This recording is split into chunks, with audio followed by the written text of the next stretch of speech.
মৌসুম চললেও ইলিশের দেখা মিলছে না মেঘনায়, এতে বেড়েছে দাম। দর্শক, এ বিষয়ে বিস্তারিত জানাতে ভোলার শিবপুর মৎস্য অবতরণ কেন্দ্র থেকে যোগ দিচ্ছেন সহকর্মী মুর্তুজা জুয়েল। জুয়েল, ইলিশের কেজি কত করে বিক্রি হচ্ছে আর সরবরাহ কেমন দেখছেন? যদিও সরবরাহ কোনো কোনো বাজারে ভালোই দেখা যাচ্ছে, কিন্তু দাম বেশ চড়া। কারণগুলো জানাবেন বিস্তারিত। আনোয়ার, আমরা অবস্থান করছি একেবারেই ইলিশের যে অন্যতম অভয়াশ্রম গভীর মেঘনা বা ভোলা জেলার পাশে যে শিবপুর মৎস্যঘাট রয়েছে এখানে আমরা সকাল থেকে দেখতে পাচ্ছি যে খুবই অল্প পরিমাণ ইলিশ এখানে আহরণ করা হয়েছে। যদিও সকাল 8টার পূর্বে এখানে এক দফা বিক্রি সম্পন্ন হয়ে যায়, আবার দুপুর 11টা থেকে এখানে দ্বিতীয় দফায় পাইকারি হাট বসে। অর্থাৎ নদীর সঙ্গে তাল মিলিয়ে তারা এখানের বাজারগুলো কিন্তু পরিচালিত হয়। আমরা এখানে যারা খুচরা বিক্রেতা রয়েছে তাদের সঙ্গে কথা বলে যেটি জানতে পেরেছি যে বর্তমানে এখানে ভরা মৌসুম চললেও ইলিশের আহরণ খুবই কম দেখা যাচ্ছে। ওনারা যেটি বলছেন যে মৌসুম এলেও নদীতে নাব্যতা, ডুবোচর এ সকল কারণে এখন আর পূর্বের মতো এখানে মাছ পাওয়া যাচ্ছে না।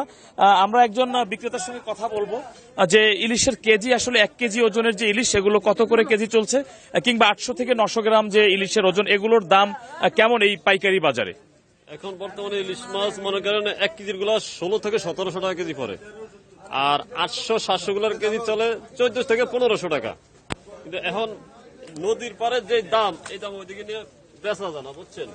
এই যে এই বেলকা মাছগুলা, এগুলোর কেজি মনে করেন 1300-1400 টাকা পড়ে ঘাটে। আর এই যে জাটকা মাছগুলা, এগুলোর কেজি মনে করেন 650 থেকে 700 টাকা পড়ে এই জাটকা মাছের কেজি। গত বছর এরকম মৌসুমে মাছের আহরণ কেমন ছিল এবং মূল্য কেমন ছিল? এবারের তুলনায় গত বছরের পার্থক্য কেমন? গত বছর মাছের কেজি ছিল 350 টাকা এই জাটকা মাছের কেজি, আর এইবার বেচা যাচ্ছে 650 থেকে 700 টাকা। বড়গুলো থেকে 1700 থেকে 1800 টাকা বেচা যায়। গতবার ছিল ধরেন 1200 থেকে 1300 টাকা। এবছর মাছের দাম অনেক বেশি। ধন্যবাদ। অর্থাৎ আনোয়ার, আপনি যেটি দেখতে পাচ্ছিলেন যে ওনারা যেটি বলছেন আমাদেরকে, যে আমরা দেখতে পেলাম যে 300 টাকার মাছ এবছর 750 টাকা এবং 1200 টাকার মাছ কিন্তু 1700 টাকা, অর্থাৎ 500 টাকাও কেজিতে এবার বৃদ্ধি পেয়েছে। এর কারণ তারা বলছেন যে জাটকা নিধন, নির্বিচারে জাটকা নিধন, নদীর নাব্যতা যে একেবারেই যে কেন্দ্র, এই ঘাটকে কেন্দ্র করেই আসলে ইলিশ কিন্তু ভোলা জেলায় প্রবেশ করে এবং এখান থেকেই আসলে সারা দেশে এই ইলিশ সরবরাহ করা হয়ে থাকে। মৎস্য কর্মকর্তা আমাদেরকে তিনি বলেছেন যে 1,85,000 নিবন্ধিত জেলে রয়েছে যারা ইলিশের উপরে সরাসরি নির্ভরশীল। এই জেলার 7 উপজেলার 1,85,000 জেলে তারা কিন্তু সার্বক্ষণিক নদীতে মৎস্য আহরণ করেন এবং দেশের ইলিশের অন্যতম একটি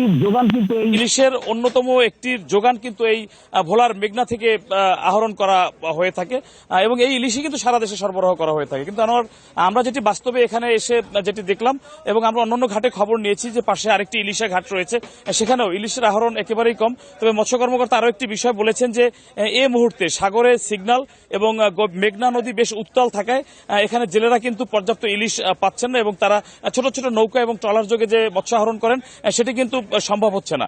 ফলে কিছুটা সংকট ইলিশের রয়েছে। তবে খুব শীঘ্রই যে অমাবস্যা 3 থেকে 4 দিন পরে অমাবস্যা এবং পূর্ণিমার সঙ্গে যে পানি বৃদ্ধি পায়, সেই পানির সঙ্গে সাগর থেকে ইলিশ নদী অভিমুখে অগ্রসর হয় এবং তখন ঝাঁকে ঝাঁকে ইলিশ ধরা পড়বে এবং মূল্য অনেকটাই কমে আসবে, এমনটি তিনি আমাদেরকে জানিয়েছেন। এ ছিল আসলে ভোলার মেঘনাঘাট থেকে ইলিশের তথ্য।